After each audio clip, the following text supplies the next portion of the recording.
Good morning and good afternoon, and welcome to this Wednesday webinar for Wellbeing. It's the second part of the double Wednesday on M&E and research for Child and Family MHPSS. My name is Marie. I'm the director of the collaborative, and I'm also the co-chair of the Child and Family Thematic group on MHPSS. This webinar is a series co-created by the members of the Interagency Standing Committee MHPSS Thematic Group on Children and Family MHPSS. And this is the 6th episode in the series. The first one was on M&E last week. It was called, Are We Making a Difference? And the second part we're calling What Counts as Evidence in MHPSS, reflecting on the key dilemmas in MHPSS research. We'd like to encourage all participants to introduce themselves in the chat. And during the webinar, as we listen to the dialogue, you're very welcome to add your questions in the Q&A section. There's a Q&A button at the bottom of your screen. And this webinar will be recorded and then made available on the landing page of the series. With us today, we have my dear colleague, Dipali Palagadi, who is an MHPSS research advisor at the collaborative, and she'll be moderating the dialogue. And we're very happy to have such an esteemed panel coming together. And great thanks also for Dipali's work on finding great people to talk to us today. Once again, very much welcome, and over to Dipali. Thanks a lot, Marie. It's really a huge honor and privilege to moderate this discussion today. And before we start, I just want to say a few words about this session. So with this webinar, our hope is to unpick some of the complexities that come up when we work with children and conduct MHPSS research in diverse settings. Even though there's a lot of progress in terms of building a strong evidence base on MHPSS, we know that research in the field is still predominantly informed by Western frameworks and biomedical frameworks. And this can actually be problematic in cross-cultural applications that do not take local considerations into account. There's understandably a strong desire to move the field forward and consolidate the evidence base around shared meanings and outcomes. But in practice, this can sometimes result in quite standardized ways of measuring and assessing needs. Therefore, we must ask, whose voices and perspectives risk getting marginalized and silenced along the ways? How can we pay more attention to the manner in which mental health and well-being are imagined and experienced across diverse social, cultural, political, and historical spaces? In today's session, we aim to explore the tensions between global and local knowledge, between participatory and evidence-based paradigms, and we want to do that in the spirit of co-learning and exploring complementarities between different ways of knowing and doing MHPSS. And we are so grateful to be joined by 5 stellar panelists, and I'm sorry, it's actually 4 panelists that we have today. We had planned for 5 of them to be here, but we recently heard back from Naziswa that she's not able to join today. We're very sad, but we're also happy that we still have 4 people here who bring a lot of expertise in working with children across diverse contexts. And the panel discussion would be in 2 parts. First, I'll invite all the panelists to share their thoughts on the question that you see on the screen, which is, when conducting MHPSS research with children, how can we balance the momentum towards standardization with contextualized approaches that value local knowledge and enable meaningful participation of children? And after each panelist has had a chance to speak for 6 minutes on this question, we would then invite all of them to join us for an open discussion where they can reflect on what they've heard from each other. After we conclude with the Q&A, where participants will have a chance to share their thoughts, comments, and questions. So we will start now. And first, I'm going to invite Brandon Kohrt, who's an anthropologist, a psychiatrist, and an associate professor of psychiatry and global health, and director of the Division of Global Mental Health at George Washington University. Brandon has worked with children and families affected by war and political violence, disasters, and other forms of adversity across several contexts, including Nepal, Haiti, Liberia, Nigeria, Uganda, Ethiopia, South Africa, Brazil, and Mongolia. Over to you, Brandon. Thanks so much, Deepali. I really appreciate the opportunity to be here.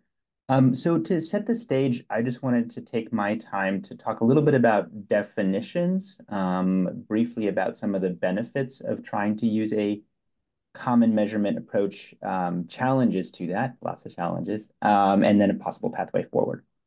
So to just set the stage, when we're talking about common constructs, we're talking about the idea that there is some level of universality of these mental health conditions like depression or post-traumatic stress disorder or anxiety or eating disorders, substance use conditions.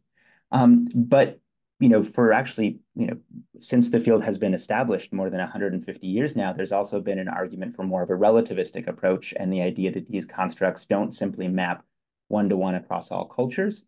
And then there's a lot of space in between that maybe we agree upon these constructs, but the way that they're manifested or the symptoms may look different. Secondly is the idea of kind of common measurement and use of tools. So for example, things like the Patient Health Questionnaire 9, the Generalized Anxiety Disorder 7, the Revised Child Anxiety and Depression Scale, or the Strength and Difficulties Questionnaire. And this is real alphabet soup. We could go on and on. But the idea that some kind of standardized tool can be used across different settings to make some comparisons. But that's really common measures with a lowercase c. Where the field is going now is really common metrics with a capital C, and a lot of issues I think that we want to discuss today around a push that everybody needs to be using the same tools and same approaches. So one example of this, more from a recommendation approach would be the IASC MHPSS M&E framework that suggests when working with adolescents and children, you use this RCADS tool, the Revised Child and Adolescent Depression Scale, or something called the SDQ, or the Child Psychosocial Distress Scale, and then a commonly used impairment measure. And that's mostly guidance and suggestions. There is, though, more of a mandated top-down issue now with the International Alliance of Mental Health Research Funders and a number of journals in the academic field. So as part of this international alliance, groups like the Wellcome Trust, Grand Challenges Canada, the National Institute of Mental Health, MQ Foundation, and journals like the JAMA and Lancet series of journals are requiring that if you're funded or if you're publishing in their journals, you use specific tools. And there's some overlap with the MHPSS recommended framework. So the RCADS tool for children and adolescents, but then also PHQ and GAD for adults and something called the DSM cross-cutting tool. For a number of these funders, it's also required now that you put all of your data in their repositories to be publicly available so that other scientists and researchers and practitioners have access to this for more of an open science approach. This is a trial period. The enforcement around using these tools is still in flux, but there's plans to expand it in the near future to other tools. From a benefits perspective, you will see ideally more harmonization and comparability, being able to make judgments around the burden and differential burden in this humanitarian setting versus that humanitarian setting, where is the burden higher within that setting, which populations are most affected. Also, the idea that what works, that if you have these common tools and you see high levels of this or that condition, you can then pick the appropriate tool that has an evidence base to reduce that. That said, there are a huge number of challenges, and I really appreciate this forum to raise some of those. So the first is it's a very top-down process. This approach has been very highly critiqued, especially the mandated use by funders from groups such as Global Mental Health Peer Network and other experts by experience. A second is that there's still this question of, do these constructs fit across different cultural groups? So for example, the RCADS tool, which both MHPSS Group and the funders recommend, has a host of diagnoses: depression, anxiety, panic disorder, obsessive compulsive disorder, social anxiety disorder, and separation anxiety disorder. And these may not be all relevant across context. In our work with the separation anxiety disorder in particular, you run the risk of pathologizing what could be a very normal response amongst adolescents in a humanitarian emergency. Another issue is that even in high-income countries with English-speaking populations, these are very inaccurate tools. We have a sense that probably for every one case of an adolescent with a condition, there's probably two that are mislabeled. And that mislabeling is typically what's called a false positive. So there's stigma issues, there's inappropriate allocation of resources. So a lot of problems around the accuracy of these tools. The second is that the adaptation is quite restricted by the developers. The developer of the SDQ is very specific that only his translations can be used, and it's quite a litigious experience that if you do not do that, then you put yourself at risk. And then also the developer of the archives was surprised when this came up because he wasn't even consulted in the process, and he also holds this repository of which translations are approved or not approved. Another quick concern is just false equivalencies. It's kind of the siren song of spreadsheets, that assuming that once we get these same tools, that the meaning of this data is the same across settings. And then finally, it stagnates both science and practice. Children are rapidly changing in terms of how they describe things, how they experience things. So locking ourselves to tools that are 25 years old really limits how best we can engage with children and adolescents. So very briefly on possible pathways forward, thinking more about shared processes, things like commonly agreed upon ways to consult people with lived experience. Sorry, I know my time's up. I'll finish in 10 seconds. Next is really using qualitative approaches. And just as one example, and I'll share this with Dipali and she can put it into the resources, is UNICEF's mental health, measuring mental health of adolescents of the population approach, which has guidelines on involving youth in the process, using different locally standardized approaches, and then having a much broader suite of items and experiences that fit more with the qualitative work that we've done recently with adolescents around the world. Thanks so much. Great. Thanks so much, Brandon. Next, we have Miryam Rivera Holguin. Miryam is a professor at the Pontifical Catholic University of Peru, and she's a researcher at Faculty of Psychology and Education Sciences at KU Leuven in Belgium. Her research focuses on forced disappearance, family dynamics, and community processes in post-conflict settings. She's been an advisor on mental health for the Truth and Reconciliation Commission of Peru. Her international experience in emergencies, conflicts, and humanitarian disasters has led her to contribute to public policies and international standards in Peru, Colombia, El Salvador, Greece, Sweden, and Myanmar.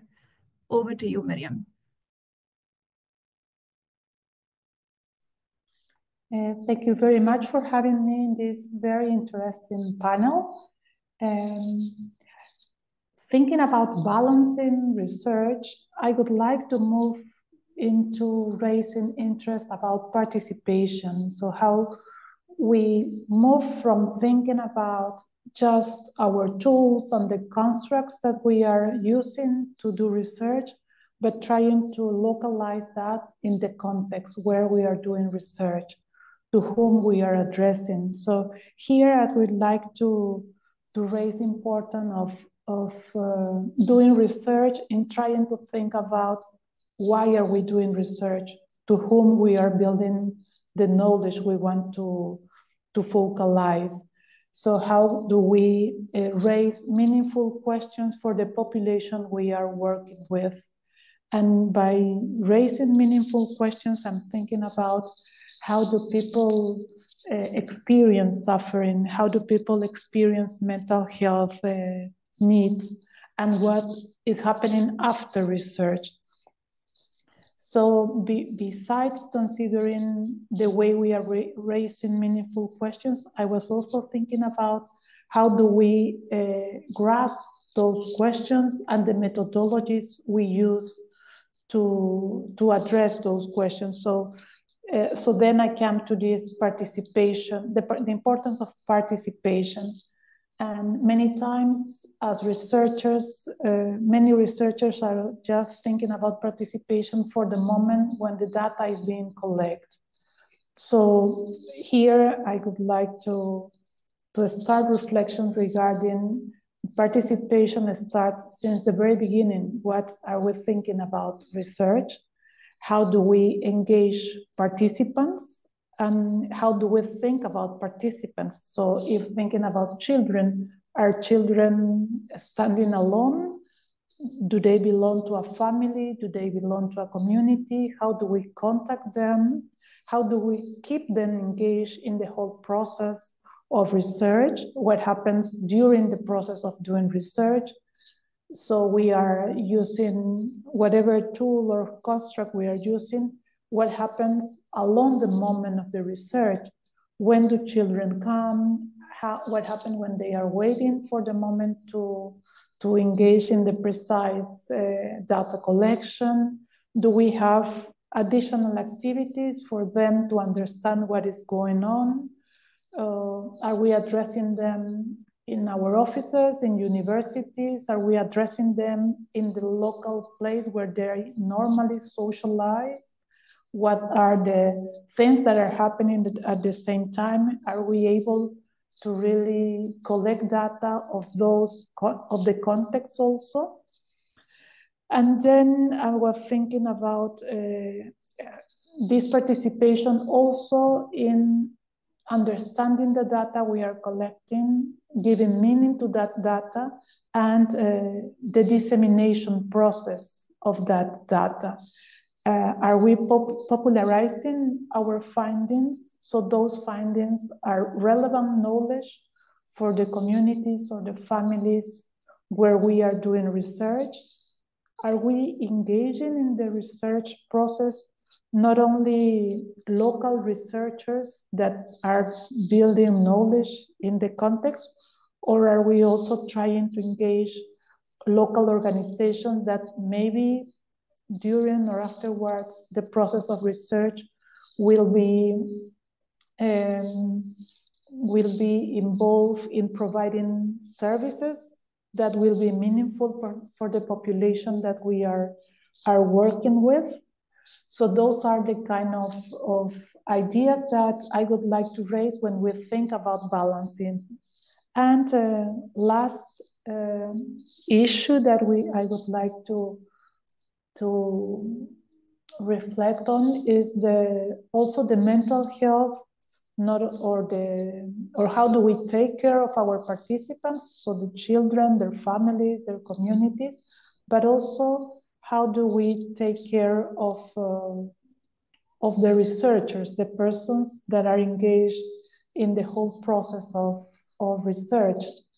And this is a very important aspect, because the more we care about the people is doing the research in the context of children, the more that they are going to be prepared and that they will feel that they really can address the well-being of the persons they are working with. So, lately, the mental health of researchers doing inquiries in vulnerable contexts is more and more important, and we need to really address also that aspect. Additionally to this, I would also like to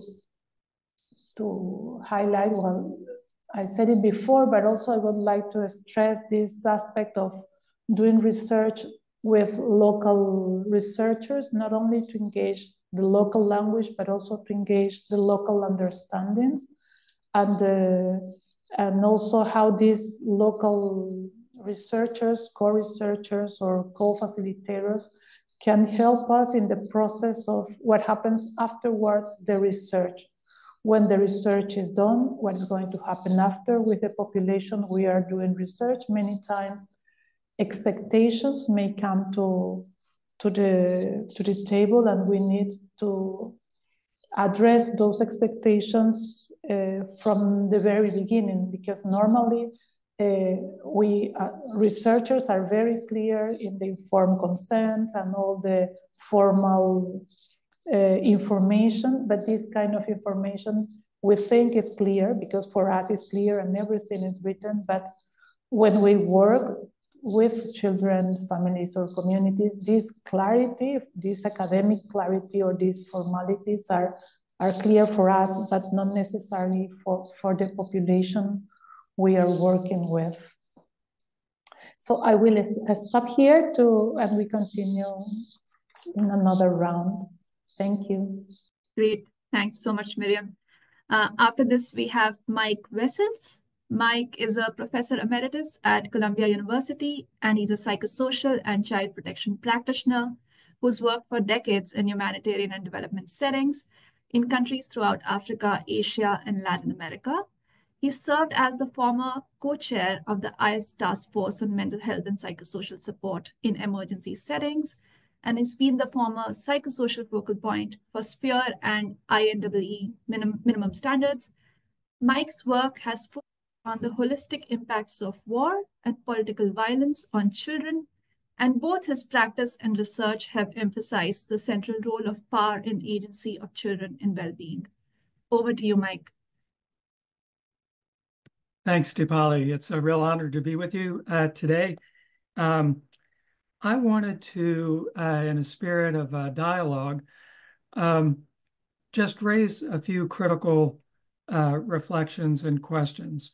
Not because I think standardization is entirely a bad trend and an unimportant priority. As a researcher, a practitioner researcher, I do think it is, of course, important to be able to make comparisons.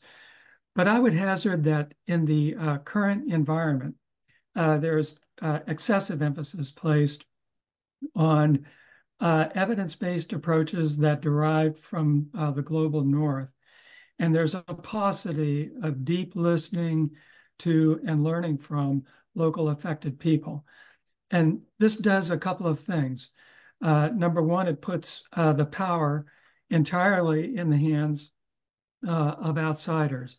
And I think that continues colonial trends, and it has a very unfortunate ethical impact. First of all, it tramples the rights of children to participate.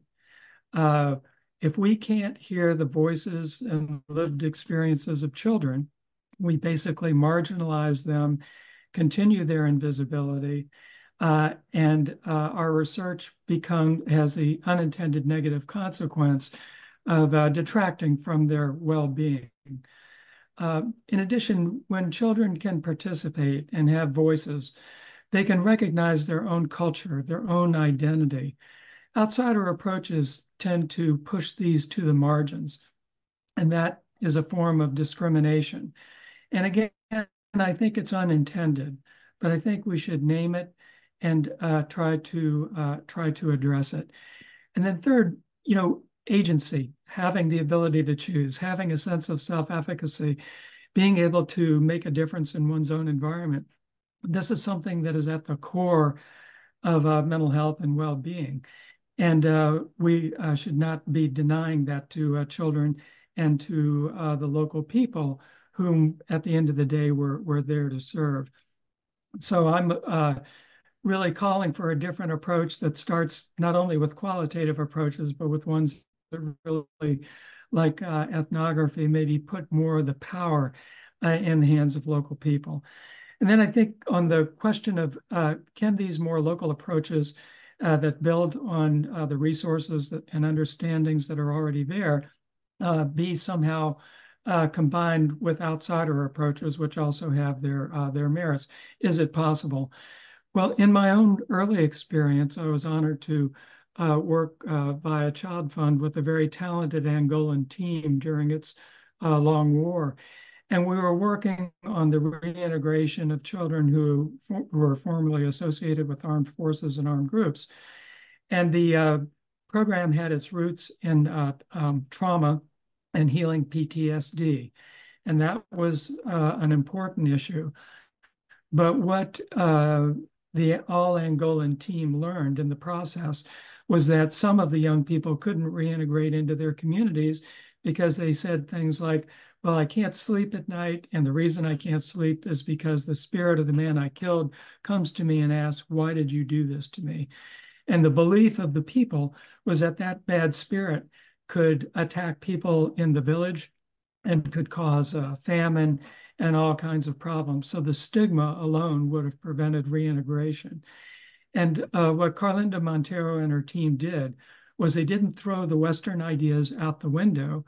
They instead tried to find a common space in which they could bring in some culturally specific ideas, like working with traditional healers to do cleansing rituals that were conducted in public and that made it okay for the young people to come back into the community without profound fear and stigmatization. And I think that's just one example. But what I would suggest is that we reflect on whether we are listening adequately to the local idioms of distress. Are we really learning about what communities themselves are already doing to support the well-being of people? Are there things that need to be documented there? And maybe even in programs where we use standardized approaches, are we creating space for children's voices, lived experiences, and their dynamism as creative agents of healing and positive change? At the end of the day, my belief is that these tensions don't have to become harbingers of one side taking the floor away from the other. These approaches at the end of the day are complementary, and they ought to be the foundation of co-learning.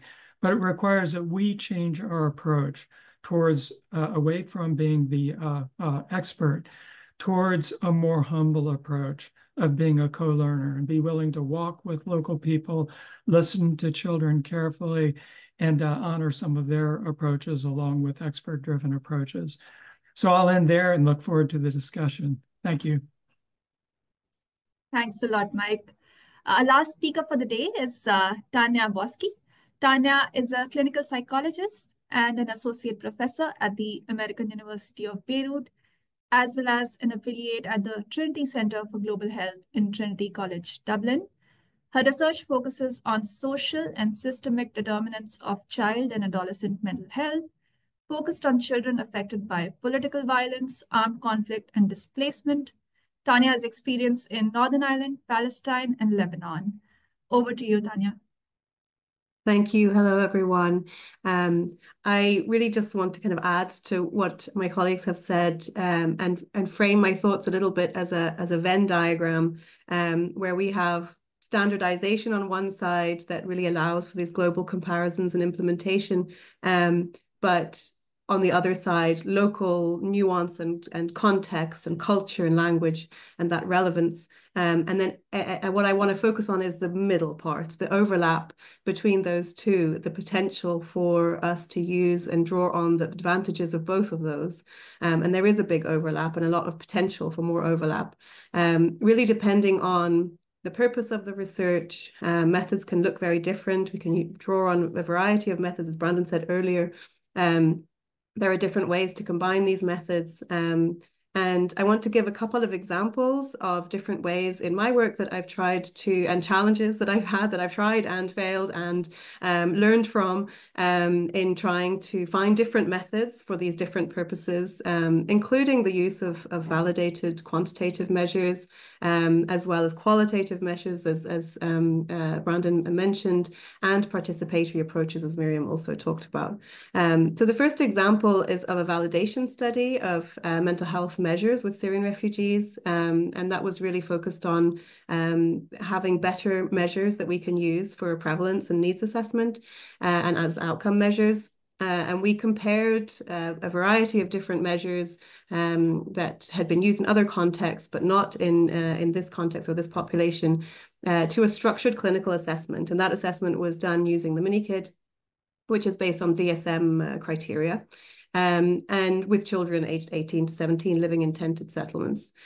So we faced major challenges in using the assessment because of some of the things that other colleagues have mentioned, that it really inflated many scores because of contextual and cultural factors. And these were really gleamingly clear. To give you a couple of examples from a contextual point of view, we had very high rates from just the raw data of conduct disorder with children meeting criteria. And when we look at the item level and the assessment discussions, what was coming up were things like high levels of fighting. And when you look at the context in which children were out of school, unsupervised, lack of monitoring, very little to do, lots of difficulties within the community, lots of experiences of discrimination and so on. And so fighting was just a consequence of that context, not an individual conduct problem. And a cultural example of suicidality risk from the phrase, "I wish I was dead." coming up as a very common way that people would express distress, not necessarily meaning suicidal ideation, but it was triggering very, very high rates in the assessment of suicidality. And that was, again, not really reflecting the reality of what people were experiencing. So as a validation study, we need this process to be highly standardized so that we can be confident in recommendations for cutoffs and so on. But we also need to reflect the actual real experience of an individual in a specific context. And so we tried to face those challenges by using the structured interview through peer supervision and really detailed localized supervision to come up with a consensus around what this raw data really meant in that context, so that we're comparing the measures against an actual reality and not just a tick box of whether or not this person met that criteria. And we hope that that means that our results then are more meaningful and contextually relevant. That's one example from a very particular purpose. Another purpose of research that I've worked on is for interventions and evaluating interventions. So I want to use an example of comparing a family MHPSS intervention to waitlist through a randomized control trial, a very common method to evaluate interventions in Lebanon, again with adolescents, and using measures of mental health and parenting, but also family functioning. And our measure of family functioning, we couldn't find one in Arabic, we couldn't find one that had been used in Lebanon before.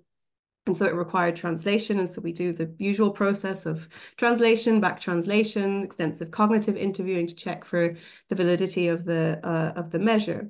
And so that really allows for measuring of change over time for our pre-post assessments. It allows for future comparison across contexts, because we can then use this. For example, a trial was then done in Jordan with the same measure. So that's helpful for cross-contextual learning and scale up. However, the big challenge is that we may miss local differences and additions to the very construct of what is a family and what is family functioning. What does a functioning family look like in that context and culture? We don't know what we might be missing from that measure that has been taken from outside and then simply translated and checked within that context, but there's nothing added. We don't know what we might be missing.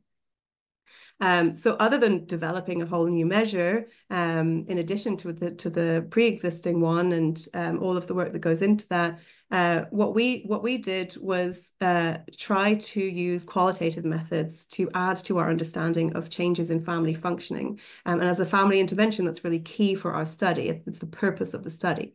So we interviewed a subsample of families within the trial. We had 350 families in total. So we interviewed a subsample, but to get a really qualitative understanding of their experiences of the intervention, on the impact that it's had on them as individuals, but them also at a family level. How has it impacted in that way, with open questions, so that we can capture all of the nuance and context of what it means to be a functioning family in Lebanon. We also had a youth and caregiver board to inform decisions about the study, including the measures and how we use the measures and how we administer them, and the process of adapting them. And that was also really helpful to try to compensate for some of the challenges of using these standardized quantitative measures. And I just want to kind of end to wrap up my thoughts based on two kind of areas of future importance that I've really learned through my work. Firstly, through participation.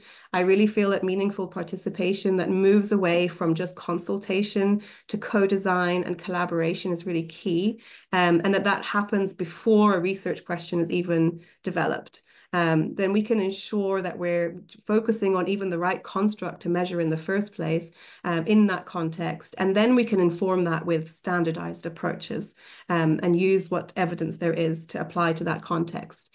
From my experiences, unfortunately, largely because of the structure in which we work, participation tends to be largely tokenistic. There's a limited level of power that participation has in really changing what a project might look like or a research study might look like, what measures are used or what the question is ultimately. And the balance of power is unfortunately still on high-income country researchers or even in-country researchers that are middle class or higher. And so we're still not really being collaborative enough and balancing that power. And I think that's an area that we really need to work more on. And the second last point is around implementation. So a lot of our methods and our measures in particular have really focused on prevalence and on effectiveness of interventions, individual interventions. And we need better standardized ways to measure implementation of services, of whole systems, and of interventions in order to better scale them up, to scale up mental health care, to improve reach, to improve accessibility. And this is an area I think that for us as MHPSS researchers that we need to do more on. Thank you. Great. Thank you so much, Tania. And thanks to all the panelists for more or less keeping time. Really appreciate that. And I think one big reflection I have across what I've heard today is that while we tend to think about these issues sometimes in a very binary way, so universal constructs or local constructs, global knowledge versus local knowledge, or participatory approaches versus evidence-based, and so on, there are actually a lot of things that different actors can learn from each other, and there are lots of complementarities within these approaches. And Tania, you have a very nice example of thinking of it as a Venn diagram that sort of is a good visualization to think about these things. Great. So I would invite all of you now to a reflection session. So just thinking about whatever else you've heard today from the other panelists, if anything jumps out to you from that, or any other thoughts that you want to add on to the question, we don't have to go into any particular sequence. Just feel free to unmute yourself and share.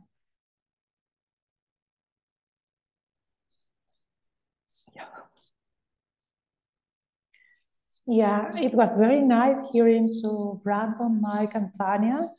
I think one of the core aspects that we all are discussing and reflecting on relies on power, how research is really showing where the power is. So then, and it's not only the power of academics, but it's also the power of how we understand the world, how we want to conceptualize, and how we want to translate, in this case, children's way of being, feeling, experiencing, suffering into our words. How do we translate that?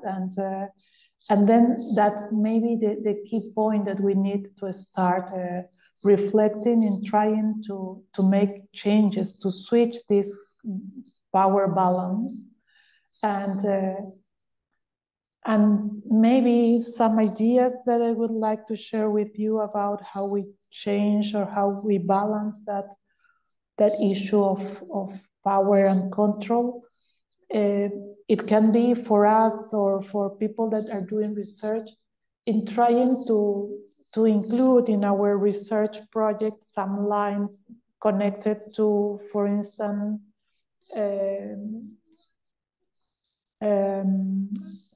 the time schedule that we have to go in the research project. How much time do we think the field part may take?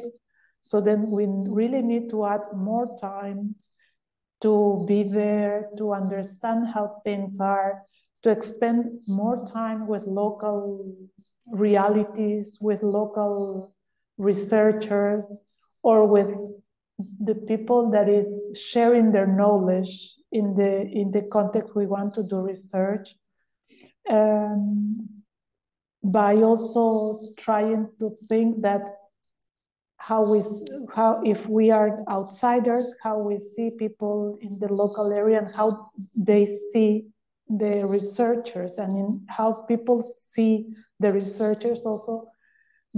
It's important to raise that mental health researchers are seen also as mental health practitioners that may or can do something for the population. So then it's not only that we are bringing a research question, we are also bringing resources that are seen for the people, that they will do something at the moment for the needs that people are experiences regarding mental health and psychosocial support. So then we already know that, so we have to also include a line in which we are sharing the space with practitioners to address the local mental health needs that people are raising, what they are thinking that the mental health aspects are at the moment to be addressed. And many times these kind of local needs are not exactly aligned with our research questions, but then it's on researchers, it's on us to really broaden this possibility to try to address these mental health needs, that many times these needs are just aside when we do, when we only focus on research. I was also thinking about how do we align with the unexpected, the local knowledge that is unexpected. So we are addressing a research question, but there's a lot of things, aspects, relevant aspects that are unexpected. So researchers really need to address those unexpected contents, unexpected relations, the whole thing that is unexpected may become the core aspect of our work in the areas where we are doing research, and also how in the context of doing research, many times there are a lot of things that happening, and then researchers, we need to think about being open to witnessing to the storytelling or the narratives or the cultural rituals that are taking place. And that is also important. How are we open to include, to connect, to do a human contact, really meaningful contact with people? I think that may really help us to change this issue of balancing how the knowledge is produced and how the knowledge is translated and how the knowledge is meaningful to whom. Thank you. Great. Thanks so much for the reflections, Miryam. Mike, I saw you nodding. Did you want to add anything or respond to that? I strongly agree with what Miryam is suggesting. And to complement what she's saying, when we go in with expert-driven approaches that privilege knowledge from outside the community, one of the things that happens is we tend to alienate people a little bit, because they feel like their voices aren't being heard and the ideas being presented or examined are not their own culture. And as Tania said, it is possible to create constructs and measures that reflect local cultural beliefs and practices. And so, it really doesn't have to be this way for the sake of good science. One can do a participatory approach and do good science at the same time. And I also wanted to mention that there is oftentimes a feeling by local people that they are being objectified. Researchers who come in and take an extractive approach, they get their measures, they collect their data, they don't take time to build relationship, they treat people more or less as subjects, beneficiaries, or even as data points. They get the information and they leave. And sometimes the information never comes back to people. This is a big ethical issue, I mean, I think that we owe it to people to at least thank them for sharing their views, giving us of their precious time, and at least sharing what we've been learning. But sharing the learning itself can be very complicated if we have not taken time to listen to people and can't say things in words that are their own and that fit their own language and their own understandings. So I'm not saying forget the technical approach. I'm encouraging us, like Miryam and I think Tania and Brandon, to background it a bit, to not start with that, but to start with where people are, build relationship, treat people with respect. This is the most fundamental humanitarian imperative. Treat people with respect. Don't marginalize their language, their culture, their views, and don't treat them as just folklore and things to be dismissed. And at the same time, don't romanticize them. All cultural beliefs and practices are full of complexities and their own issues of power, gender, and difference, right? So those are just a few responses to what was said. Thank you. Great. Thanks so much, Mike. Anybody else want to come in? Tania, please go ahead. Yeah, just briefly, just to agree with Miryam and Mike, and that I had also written the word power. That was the first word I'd written, that I think that there is a theme there about power that's really important. And the other word I wrote was how, because the how do we challenge power and how do we achieve this is a much more challenging question. And one of the things that I was thinking about, and really builds on what you were saying, Mike, is around structural change. And one of the challenges that I found in doing participatory work is that we get funding to include communities after we get funding. And so you're in a kind of a bind where it's very hard to build something really meaningful and big enough that can inform research questions if you have no resources until you've made a proposal. And that's just I find myself in that cycle again and again. It gets easier with experience and that projects can lead to other projects, but there seems to me something important, not just at the kind of university academic level, but at the funder donor level, that needs to be more participatory, that needs to have this participatory approach inform research agendas themselves, that then informs the calls for funding that academics can apply to, and that seems really important.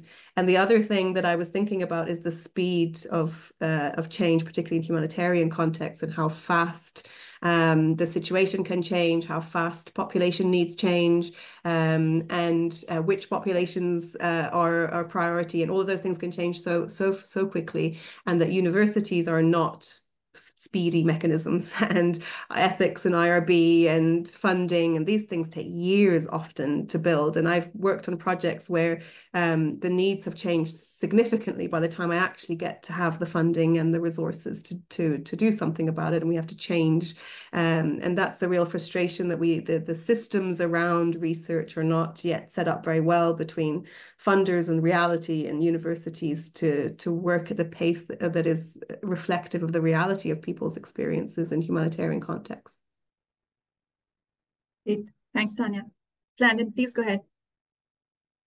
Yeah, just to echo what everyone else has said, and to say that, we all on this call are privileged to have access to different types of resources. And I think a key piece that many of us in the organizations we work with do demonstrate, and I think exemplify, these attempts to have more of a youth-driven, stakeholder-driven, beneficiary-driven approach, even before the funding as much as we can. And I think what often is lacking is then in the room with funders and decision makers, that we often become the translators of that, rather than setting up experiences for kind of the direct communication and consultation. And I would just think of a recent UNICEF conference held in Sweden in May, where there was a lot of, I think, youth participation. And I know a number, War Child has often brought together, youth advisors and youth experts, but using our resources to make sure it's not we become the intermediaries of these messages, but it really has to be setting up the platforms for the direct vocalization by people in these situations to, I think, move the needle on developing these more collaborative participatory approaches and having them. Great. Thanks so much, Brandon. I've been monitoring the Q&A box, and we don't have any questions there yet. And I encourage everyone to add a question there if you'd like to hear our panelists talk about a specific issue that you grapple with in the research that you do or otherwise. And while we wait, I think I would take the opportunity to ask a question to the panel. And this is something that some of you have talked about, the issue of power, especially between the local and global levels, and how power is centered around language and institutions and so on. But what about power at the local level? And Mike, you touched on this a little bit. My question there is, when we talk about local and local knowledge, who are we talking about? Whose knowledge are we talking about? And who becomes the arbiter of power at the local level? Is it the outsider who, takes a more active role in that and decides with very limited knowledge, or is it some sort of process one needs to facilitate, and what does that look like? I'm sorry, this is probably a lot of questions, but it's something I really grapple with when I think about research, and I'd love to hear your thoughts.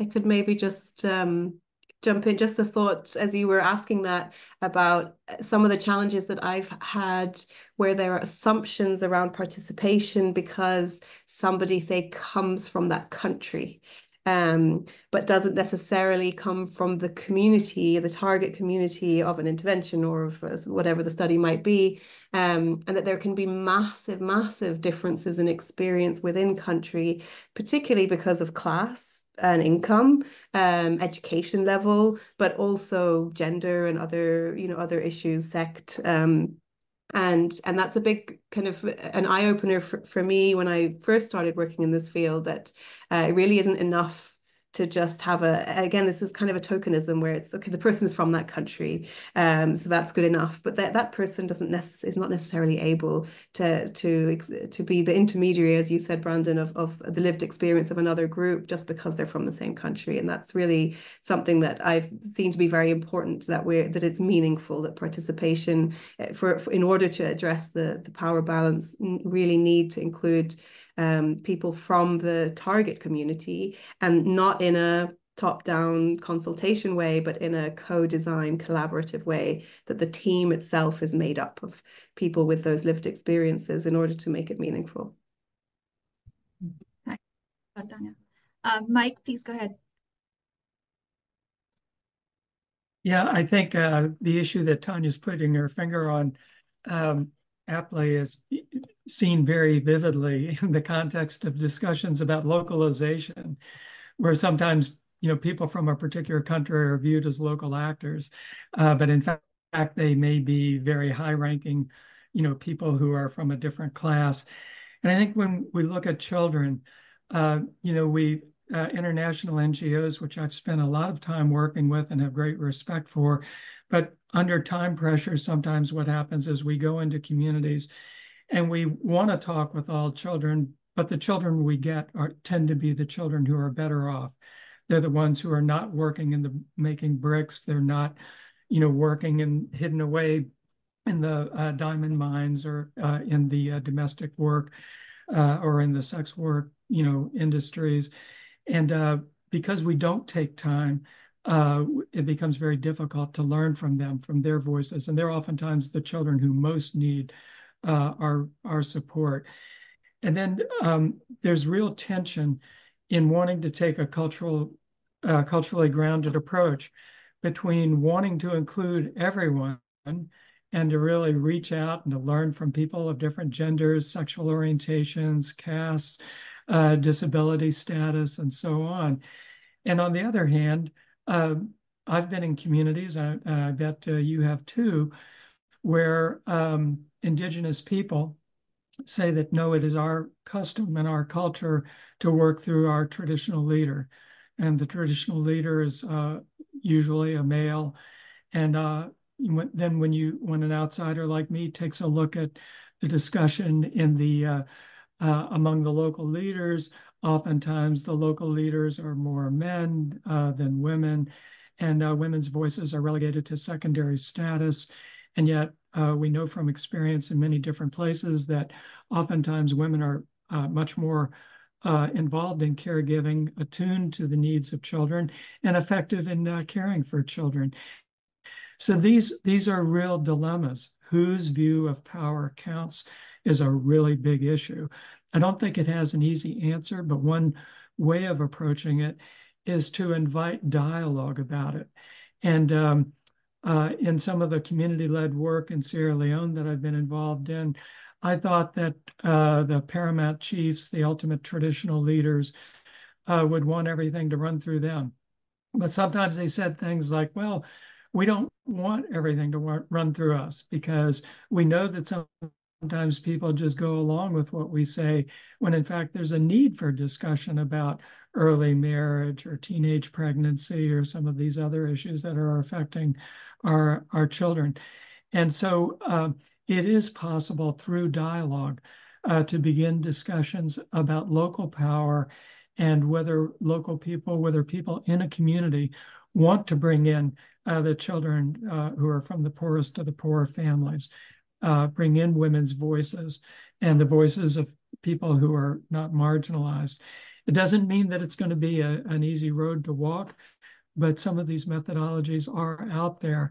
And sometimes communities themselves surprise one in making choices. And community-led work in India, communities on their own said, we need to hear from Dalit.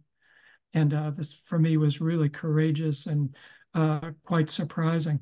But, you know, Dalit had a lot of desire to speak, and a lot of people in communities that were better off said, no, these habitations we never hear from. Let's learn from them. We're curious, and they're human beings.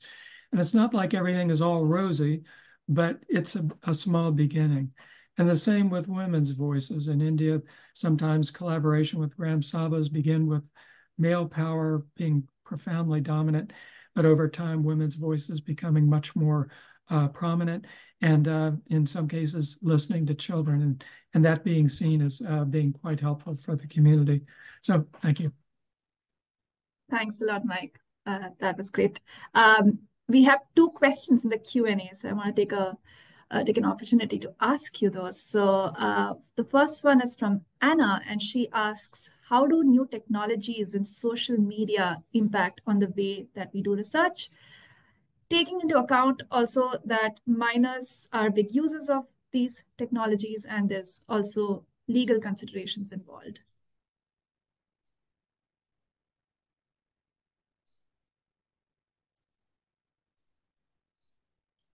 Well, I would just maybe, oh, sorry, Miryam, go ahead.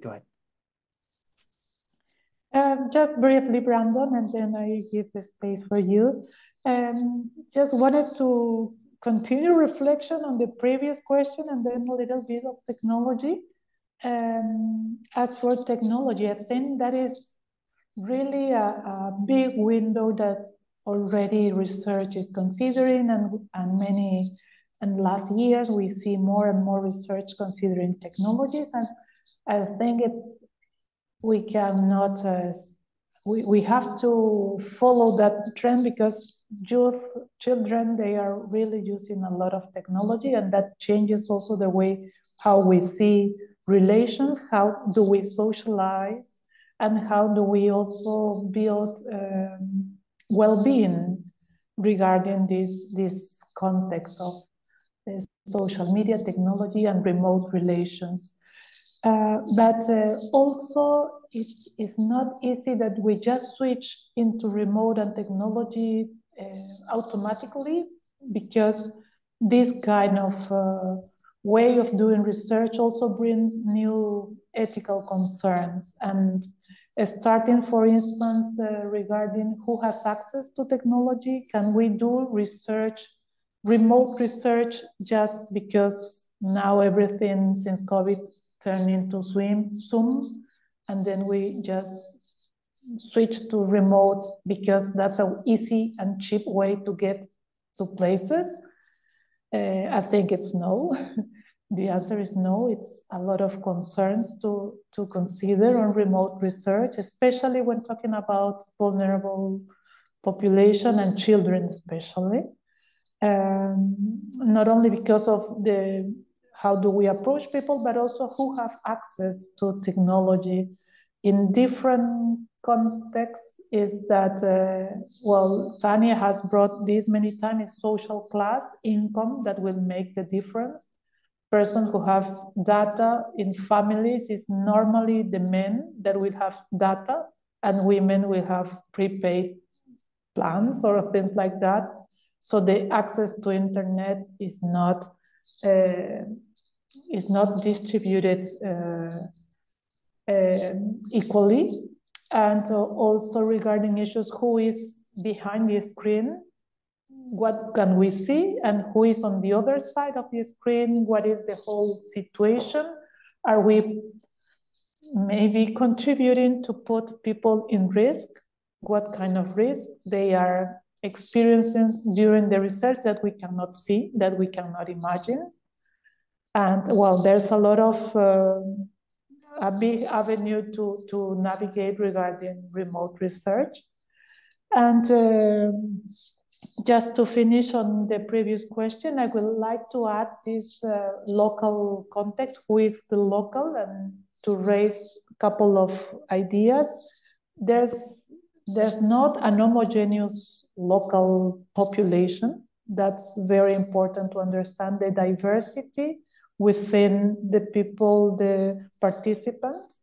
The difference between outsider and insiders is more and more is at the same time. We find people at the same time are outsider and insiders, and they believe that they are insiders, but then they are thinking and approaching people as outsiders, and they are marginalizing voices. And also be open to ambiguity, ambivalence regarding the whole knowledge, the whole experience also of mental health. And I think it's on researchers to understand those nuances, and also to try to raise that kind of nuances between the whole process of research. I will stop here to give Brandon the opportunity. Yeah, thank you. Thank you, Miryam, and always echo and fully support what you're saying. And thank you so much for raising all of these concerns about digital collection of data and things we need to consider. Just, many of you may be aware of, but I'll put it in the chat, is the U-Report system in partnership with UNICEF as a way to kind of globally engage with youth, and kind of having this ongoing pool of kind of youth around the world who can chime in on different topics. So I think, using something like that and engaging and building more platforms for youth to directly and rapidly participate is excellent. And just my apologies, because I have to leave early. I'm going to jump ahead to the last question about the role of kind of global mental health and psychosocial support in terms of research as we kind of expand more quality interventions. And just, my 2 cents, and I think hopefully this resonates with a lot of the comments that have come up so far, is that ideally these interventions need to be thought of kind of as, a series of cooking resources, but that we can't fully dictate the meal. If from interventions we have a good sense that we need a certain amount of vegetables here, or we need some grains, or here's what we need, or here's the best way to cook it, that's great. But the more kind of flexibility that's built into the training, into the supervision, so that it's much more of a co-creation, and Mike already brought this up in kind of the design labs, but as we use these resources, or as we develop new resources, that they shouldn't be IKEA instruction manuals, so this is the only way you can build this. There are more Lego sets of what adolescents and people can do to really build what works best in their setting. And my apologies for skipping out a little bit early, Deepali. Nice. Thanks so much, Brandon. That's a nice analogy that we'll remember. I think we are at the end of time, and we've exceeded by a few minutes, in fact. So I'm going to hand over to Marie for a quick wrap up. Once again, just to say from me, thanks so much, everybody, for your contributions, and to everybody who took out time to be a part of this webinar. Thanks a lot. I just want to say thank you to all panelists again, to Deepali, our moderator and organizer, to Rachel, our tech support. The recording of this webinar be available on the landing page of the Wednesday Webinars for Wellbeing series. Please share it with people you know or don't know. The next and the final webinar for 2024 is planned for December, focusing on arts-based interventions for child and family mental health and well-being in humanitarian contexts. There's not a date for that yet, but it will also be available on the landing page.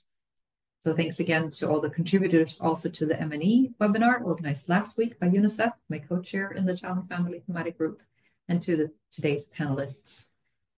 Have a lovely day and evening, and take care wherever you are.